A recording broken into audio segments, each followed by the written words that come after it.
Salut, Stéphanie avec vous aujourd'hui pour un autre beau projet avec des licornes cette fois-ci, utilisant les produits Lime Citron que j'adore évidemment. Et je me suis dit pourquoi pas vous montrer mon dernier envoi que j'ai reçu. Donc dans les premières images de cette vidéo, vous allez voir des petites choses qui peuvent vous intéresser ou non. Moi je suis totalement en amour, ça m'inspire énormément. Puis définitivement, excusez-moi, vous allez voir ces prochains produits sur des créations dans une carte près de chez vous, comme on dit. Alors, le projet d'aujourd'hui va utiliser, entre autres, un nouvel ensemble d'étampes qui s'appelle Fantasia. Donc, c'est un ensemble avec des licornes, des arcs-en-ciel et plusieurs petits accessoires que j'affectionne particulièrement. Puis, on va également utiliser le stencil de chevron, ainsi qu'un badge cœur et un ancien ensemble d'étampes qui s'appelait Kit Cœur, si je me souviens bien, afin de créer notre pop papier à motifs. Tout ce que vous aurez besoin aujourd'hui, ça va être une base de carte blanche, un papier, que ce soit un papier mix média ou un papier épais, étant donné qu'on va utiliser de l'encre avec un stencil, puis ensuite vos marqueurs ou votre mode de mise en couleur préféré. Vous n'êtes pas obligé d'utiliser des copies comme moi. Tout ce que vous avez besoin d'avoir, c'est l'étampe licorne une fois, ainsi que l'étampe arc-en-ciel 3 fois. Puis ensuite, on va mettre en couleur de façon très, très, très légère, donc des zones d'ombre que vous pouvez suivre comme sur la vidéo. Puis, on va pouvoir passer à la prochaine étape qui va être la carte en tant que telle. Donc, pour l'instant, étant donné que je ne veux pas parler tout le long que vous me regardiez colorier, je vais vous mettre la belle petite musique. Puis, on se revoit sous peu pour notre création de la carte.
une fois notre mise en couleur faite, ainsi que le détourage des images avec des ciseaux bien aiguisés ou bien pointus, c'est selon. Donc, une fois cette étape-là faite, on a notre base de carte qui est de format A2. Donc, c'est un format de 4,25 de pouce par 5,1 de pouce. Puis, j'ai coupé un morceau de carton blanc de 110 livres environ et je l'ai coupé aux mesures de 4 pouces par 5,25 de pouce. Comme ça, on laisse juste une petite marge, puis je vais pouvoir, ça va nous créer ce que j'appelle un panneau. Puis ce panneau-là va pouvoir aller sur de la mousse adhésive et ensuite se coller sur notre base de carte.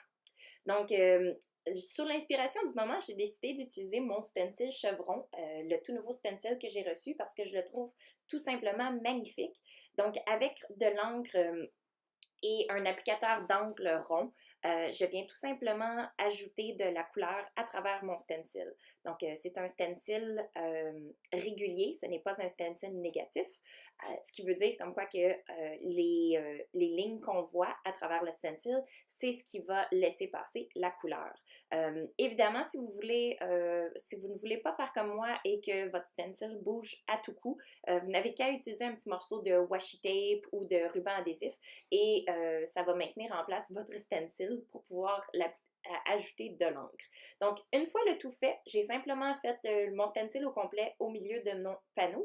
Puis ensuite, avec de l'encre noire qui est permanente, je vais venir estamper le souhait qui s'appelle Love, donc les 4 petits ronds avec les lettres de l'alphabet. Je vais l'étamper à différents endroits sur mon panneau parce que c'est ce qui va nous aider à avoir un motif unique et qui va faire en sorte comme quoi on est en train en fait de se créer un papier à motif tout simplement. Donc je l'étampe ici et là, puis le fait d'avoir une encre permanente fait en sorte que ça ne réagit pas avec l'encre qui est juste en dessous, donc l'encre qu'on a appliquée avec notre stencil. Alors, un coup ça fait, j'étais satisfaite et je n'ai pas ajouté d'autres couleurs, mais vous pourriez très bien décider de prendre un autre stencil, donc un stencil à cœur ou un stencil avec des petites étoiles, puis prendre une autre couleur, puis ajouter jusqu'à temps que vous soyez satisfaite de votre papier à motif. Donc, une fois le tout fait, j'ai ajouté de la mousse adhésive derrière mon panneau pour ajouter un peu de dimension. Puis, il ne reste pas grand-chose à faire, en fait. C'est la partie la plus intéressante, selon moi. Il ne nous reste qu'à placer nos images qui ont été précédemment mises en couleur et détourées.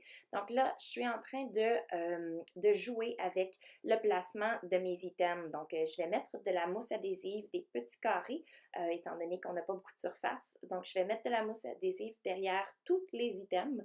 Puis ensuite, je vais aller les placer sur notre carte et c'est ce qui va venir compléter le tout. Donc, je n'ai pas rajouté de séquins ou de nouveaux drops ou quoi que ce soit d'autre, mais vous pourriez très bien le faire.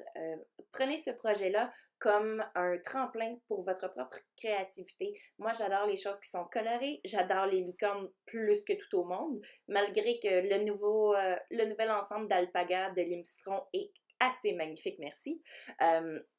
Donc, prenez ce projet-là et mettez-le à votre saveur. Je récapitule les techniques. On a étampé, on a mis en couleur avec notre médium préféré.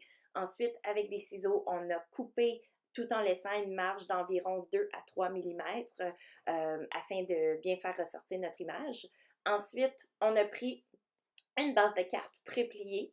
On a pris un morceau de papier qui va nous servir de papier de fond.